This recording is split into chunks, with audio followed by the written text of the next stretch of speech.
What's going on? What's going on? This is Phil Jones, Mike Jones. Have you guys know me personally and professionally, and I'm about to spend a couple of minutes just breaking down something that I think that conceptually needs to be nipped in the bud and probably should have a long time before, but let's get into it.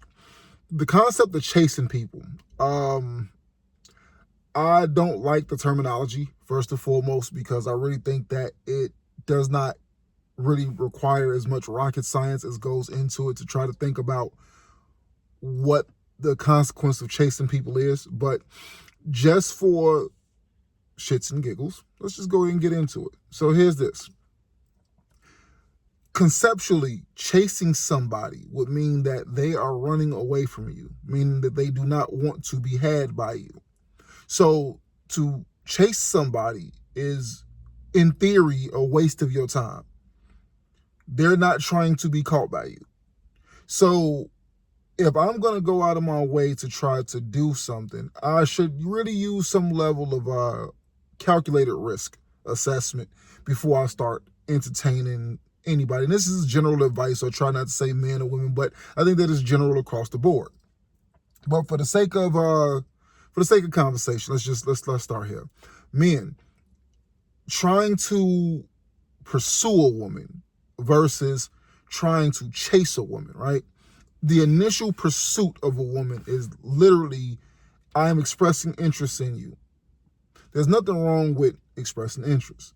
And we all know, the coffee dates, the Cheesecake Factory, all these, the talking points, the entertainment part of it. But in reality, for those of us who deal in real world situations, pursuing somebody is merely just that. I'm expressing interest in you, and I'm throwing this thing out here to see if you're going to receive it and reciprocate. So in the event that there is no reciprocal energy, or is not a like energy that's saying, yeah, I'm interested in taking this a step further, then you should really be using a calculated risk assessment to say, okay, does this seem like something that'll be worth my time? So if I'm doing all the texting, I'm doing all the calling, I'm sending out the message. If I don't send a message out, then I don't receive one. Clearly, that person is not really into you.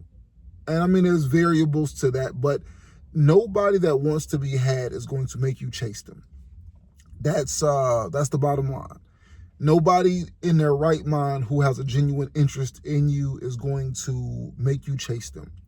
What happens a lot of times in a lot of situations that people are keeping you around because you are a second or third string option to whatever they may want, or they don't really want anything and just really need you as a source of entertainment.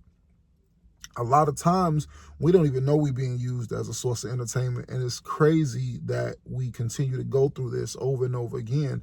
But because people's hearts lead them and precede them, they don't know that they're being used for dates. They're being used for, I guess, what they would call foodie calls. They're being used for things to occupy my time when I'm bored. Now, like I said, there's no gender specifics on this, but at the same time, I can only speak from a male perspective on this. In essence, one of the things that I will always tell for young men to understand is that there's a reciprocal energy that you will feel when you'll know that something is right and worth your time. And time ultimately reveals all, meaning that who this person is over said period of time, there's going to be more of an attraction. There's going to be more of plans, more of get-togethers. That woman is going to want to be around you. She's going to want to spend time with you. She's going to want to introduce you into her world as far as, these are my close friends. These are my family, ultimately. This is what's going on inside of my world. And if you're going to be in my world, it's going to be a gradual merging of those two climates.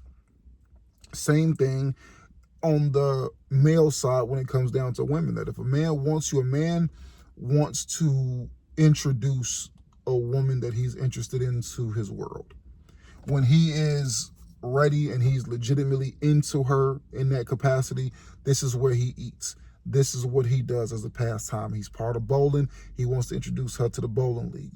He's into baseball. He wants to take her to the batting cages. He's into golf. He wants to bring her out to the golf course. Whatever it is that he is doing and he feels that you are a good fit, he wants to put you into those positions. And a lot of times, men who are a little bit more seasoned, have been around, they're a lot more reserved and calculated because they have to feel you out to try to find out if there's a genuine interest on this end.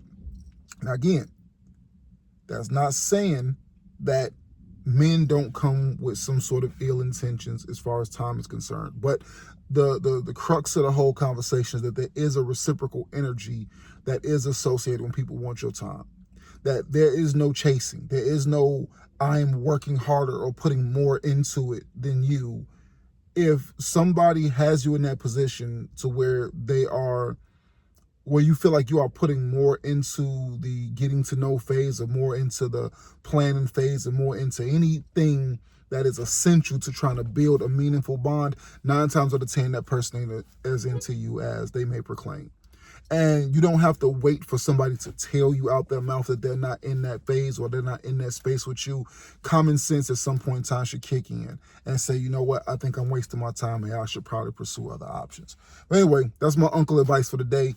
Make sure you guys tune in for something next. If you guys have any questions, comments, concerns, disagree with me, want to throw a tomato at my bald head, however you feel, leave a comment below. Let me know what you think. Peace.